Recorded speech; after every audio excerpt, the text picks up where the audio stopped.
Hello everyone, thank you for joining us today. In this video, I want to talk about some personal finance lessons that have profoundly impacted how I manage my money. These lessons have been instrumental in helping me make wiser financial decisions and improve my overall financial well-being. So, let's jump right into it. Managing personal finances is a universal concern. Yet, many individuals lack formal education on the subject. Unfortunately, we're often expected to navigate this complex realm without guidance. As someone who has made their fair share of financial missteps throughout the years, I can't help but wish I could go back in time and offer some advice to my younger self. However, it's important to remember that it's never too late to gain control over your financial situation and make positive changes.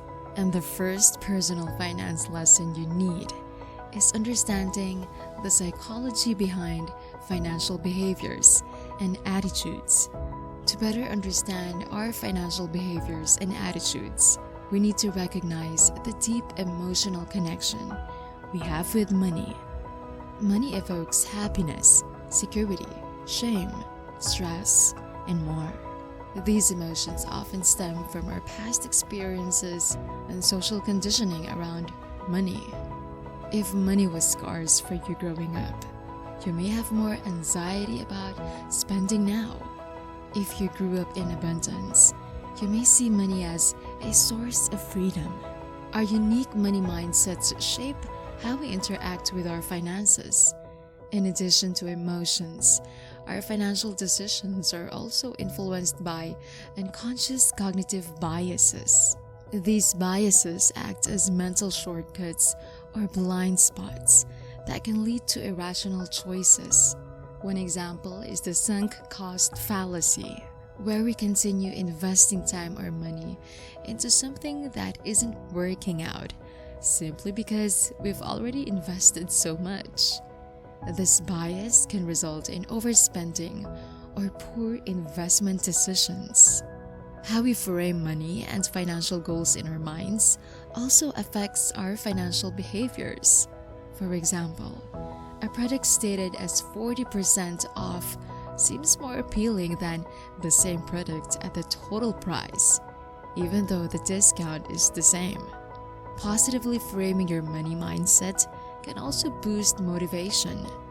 Instead of seeing savings goal as a sacrifice, reframe it as an investment in your future well-being.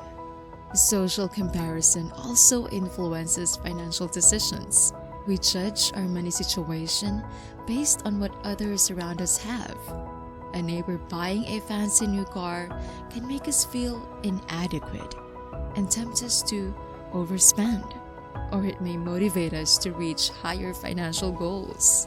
The bottom line is that our thoughts and social perceptions around money impact how we manage it. That's why financial education is so important. Learning money management skills help us make more informed choices that support our needs and values instead of just reacting emotionally.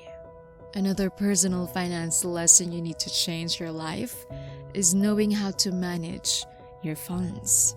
Creating and maintaining a budget is essential for gaining control over your finances, even though it may feel overwhelming if you're new to it. Simply put, budgeting involves balancing your income and expenses to spend less than you earn. But how do you create a budget? To start, determine your net monthly income. This is the amount you receive after taxes and deductions have been taken out. First, calculate your total expenses by including housing, transportation, food expenditure, utility bills, debt payments, and discretionary spending. To obtain an accurate expense figure, track your spending for 1 to 2 months. Compare your income and expenses. If expenses are higher, look for areas to cut back and save, like eating out less or lowering your cable bill. The goal is to make income exceed expenses.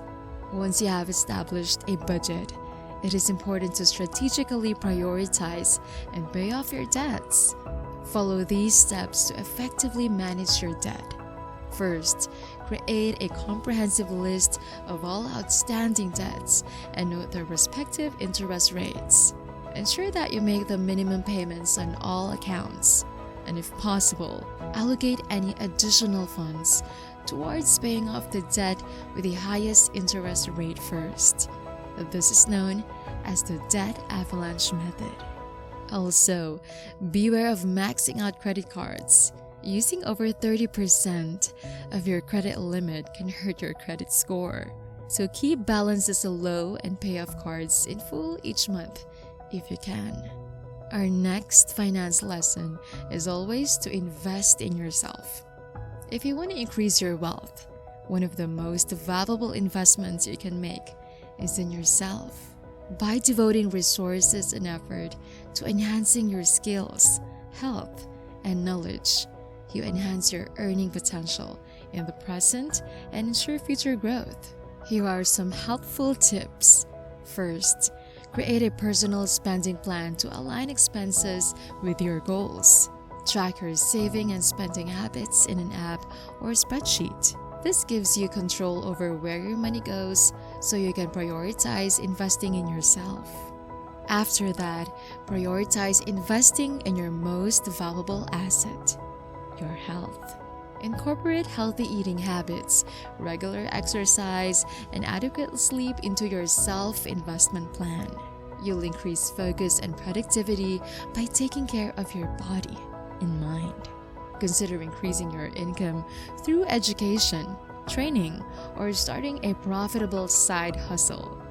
Learning new skills and gaining expertise pays dividends. Turn your passion into extra cash flow. Finally, continually invest time into expanding your knowledge and perspective. Read books that challenge you. Seek out mentors. Stepping out of your comfort zone helps you grow. Investing in personal growth and development demands dedication and commitment, but the benefits are substantial. As you enhance your skills and abilities, your value in the marketplace increases. This opens doors to better career prospects and paves the way for new opportunities. Prioritize yourself as a valuable investment for long-term success. As one of my mentors once wisely stated, one of the quickest paths to financial ruin is purchasing items beyond our means. While overspending might offer immediate satisfaction, it often leads to long-term consequences such as debt, stress, and financial instability. The question then becomes, how can you resist the urge to spend excessively? First, create a realistic budget that covers your fixed expenses, debt payments, and savings contributions. Any remaining discretionary funds are what you have available to spend. No cheating or overestimating your income. Stick to your budget diligently. Before any purchase, check if it fits into your discretionary budget. If not, it's simply not affordable. Decline impulse purchase temptations that threaten your budget. Save for significant expenses like vacations, furniture, or electronics instead of relying on credit. Open a separate savings account and set auto transfers from each paycheck until you hit your goal. Pay with cash whenever possible, as it provides a tangible sense of what you're spending. Using credit cards detaches you from the reality that it's real money being spent. Living below your means might take some sacrifice, but it's the only way to avoid wasteful spending and accumulate wealth long term. When you start living within your means, having some money aside for unexpected expenses is important. This is commonly known as an emergency fund. An emergency fund is essential for unexpected expenses such as medical bills, car repairs, or job loss. It acts as a safety net and should ideally be equivalent to 3 to 6 months worth of living expenses. And if you have a family, then 12 months could be worth it. Many Americans face a significant challenge in not having an emergency fund. 35% of the population would struggle to cover an unexpected expense of $400 or more with cash alone. Instead, they are forced to rely on other forms of credit. So, how can you have an emergency fund? Opening a dedicated savings account separate from your everyday spending account. This creates psychological separation, making you less tempted to dip into savings. Set up automatic recurring transfers from each paycheck so building the fund is effortless. Even small amounts like $25 or $50 add up over time. Resist the urge to borrow from savings for non-emergencies. Treat this fund as off-limits except for actual financial crisis. Temporary lifestyle cutbacks can help free up more cash to build savings faster. Aim to eventually have at least 3 months' worth of living expenses banked. This gives breathing room to handle life's curveballs without debt. Having an emergency fund brings peace of mind.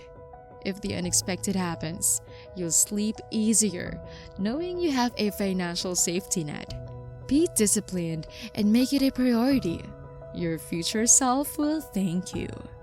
And that wraps up our finance lessons that will change your life. I hope you found these personal finance lessons helpful and gained valuable insights into improving your financial situation. If you enjoyed watching this video, please consider giving it a thumbs up and subscribing to the channel for more finance-related content. We appreciate your feedback.